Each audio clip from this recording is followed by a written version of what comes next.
All right, everybody, welcome back to the Will Hemi Show. This new Charger EV is bothering me. It's all over the place. Everybody's talking about it. Everybody's talking mad bad about it. But I don't know. I got a list of pros and cons. 5 cons, 5 pros. Let's do it.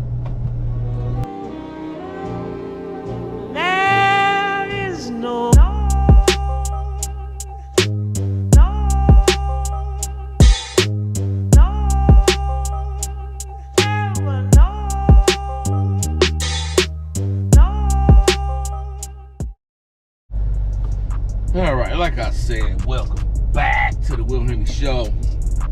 Dodge Charger EV is a huge mistake financially, as it turns out. Nobody's buying it. Nobody wants it. It's the butt of jokes. It's just horrible, a horrible move for Stellantis. Okay, now there's a reason the move was made. We all know we were supposed to be forced into EVs. They were trying to get ahead of the game, so they threw one together real quick. And outside of the electric vehicle part of the car, the rest of the car is pretty damn fantastic, from looks and down to feel and everything else, right? So I think it's time we put together a list of possible pros and cons. The cons of owning or buying a Dodge Charger Daytona EV. Number 1, reliability. These things have been known to break. And break. Nobody wants that. Nobody wants to be out somewhere and the car goes into dead mode and then you're towed back to a dealership, whatever. Yeah, you'll probably still be under warranty because the thing's new, but you might be 2 or 3 weeks without a car while they figure it out. They're having charging problems, like with the 12-volt battery in the car, which I think personally can be solved with a good 12-volt battery or possibly 2 batteries, because I think they're running out of voltage, they're running out of power. I think these batteries that they're putting in the car are just no good. But as it is, that's the number 1 thing, the reliability of the Dodge Charger EV, new for 2025, right? Okay, fine. Number 1. Number 2, depreciation. This car falls off a cliff as soon as you buy it, but so do most EVs, because battery life is short. Number 1. Number 2, EVs are just tricky little glitchy vehicles that you really don't want to buy secondhand, because you don't know when you're going to have to plop for a whole new battery system, right? So this Dodge Charger, luckily, most of the value has been dropped in the form of the MSRP going down and the good lease deals you can get, but that's a whole nother point.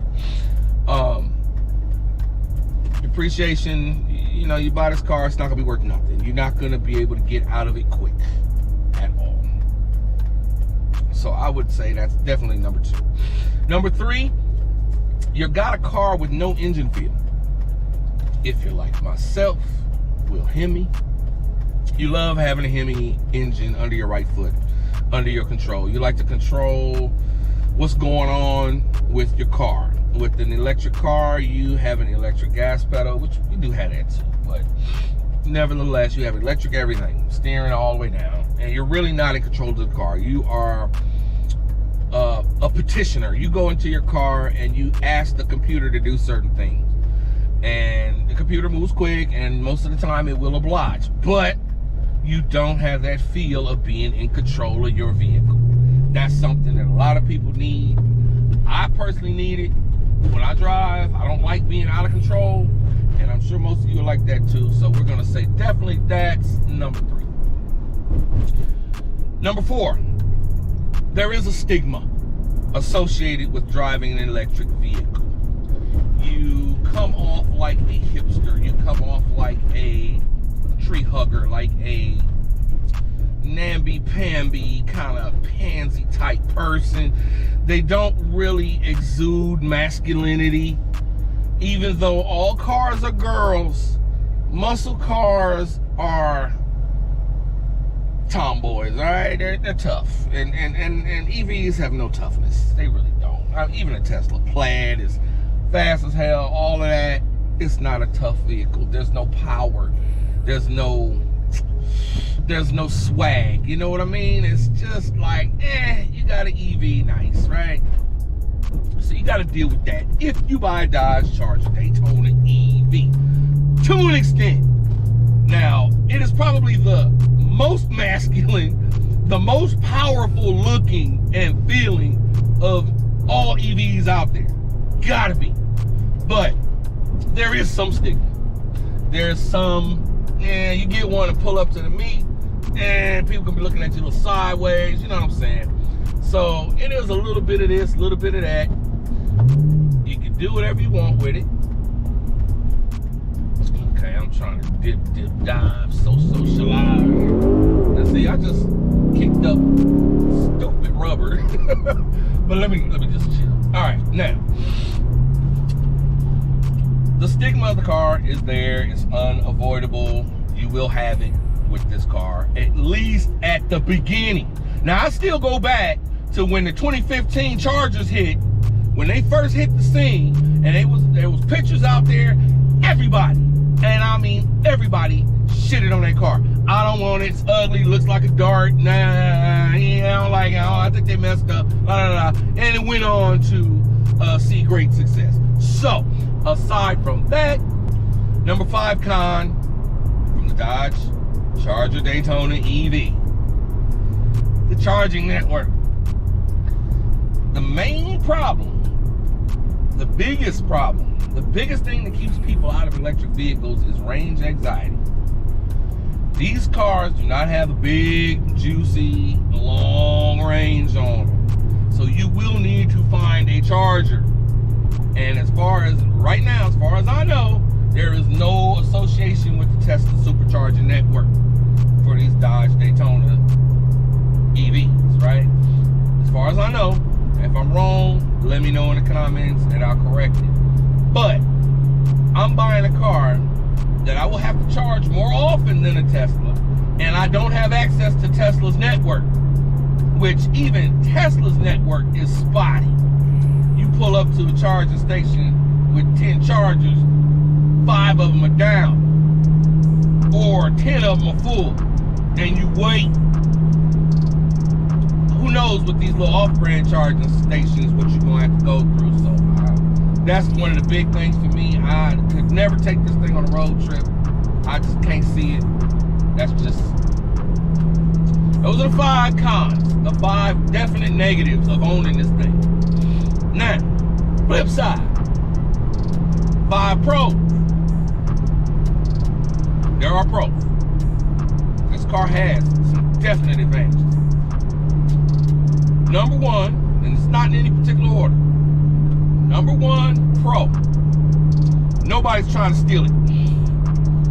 You buy a brand new Hellcat, you buy a brand new 300C, you buy a brand new anything Dodge, you have to watch it like a hawk. You gotta add on all kind of extra security systems, theft prevention, this, that, and the other thing. Ain't nobody taking a Daytona Charger EV.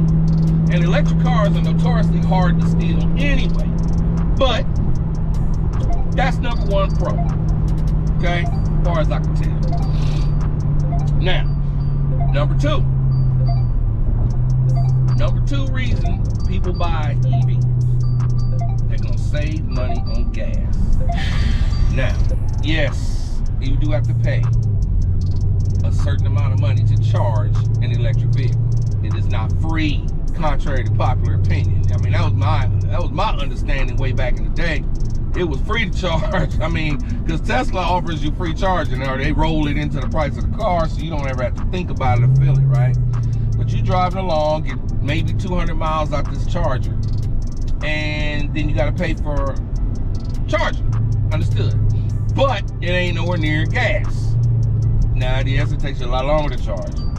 But you do save that gas money. Now, some states, like California, might be trying to charge people way more. Matter of fact, they do charge you way more in registration because you have an EV. And California likes to make money off of gas tax. That's why they keep raising the gas tax every year.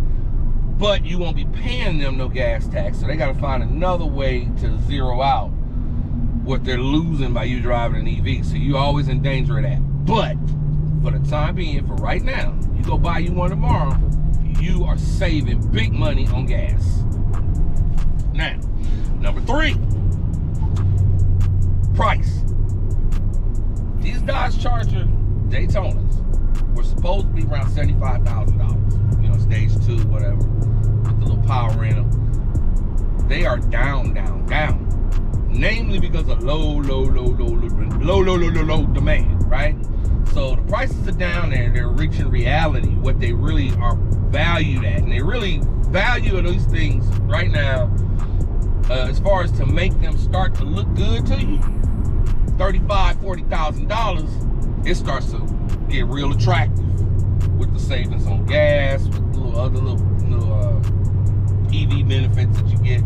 But the price is down. So at this point, you don't have to take all that first day hit in depreciation if you buy one cheap, right? The dealer's trying to get rid of them. They got it stacking up. Prices is way down. You can get you a RT for like 35 or something like that, right? Or go ahead and lease it. Same thing, you know what I'm saying? How much it's gonna be worth when you give it back? They're figuring a certain amount right now because we really don't know. So you're gonna pay for that certain amount that they're figuring right now. You can get a hell of a deal on a lease Charger Daytona EV. I like that. Number 5, you got the best looking EV on the road. Say what you want about this car. Say what you want about this car. It is the best looking EV on the natural road. All other EVs look like eggs with wheels. Some do a good job, make it look kind of nice. You know, you rim it up, do whatever you want. But it will never, ever look like anything but an EV, most of them. Like BMWs, they all look kind of booty already right now anyway, so they got their little EV versions. Sometimes they take a regular car that exists and throw an EV in it, throw electric motivation in it, and it looks okay. But this Dodge Charger, the thing looks great. Now, if you ain't seen it in person yet, don't tell me I'm lying. I want to hear it.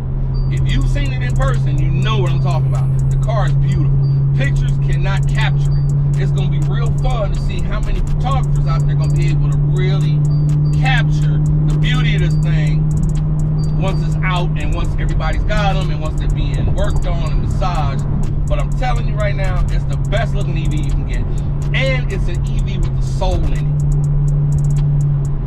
It is not just a screen and a steering wheel and some sterile white seats and go. No. This thing is a car. It has a soul, just like every other car on the road. EVs don't have a soul. They are like cell phones. Simple, to the point, do what they gotta do with no fanfare. This car, this Dodge Charger Daytona EV, does have a soul and it looks fantastic.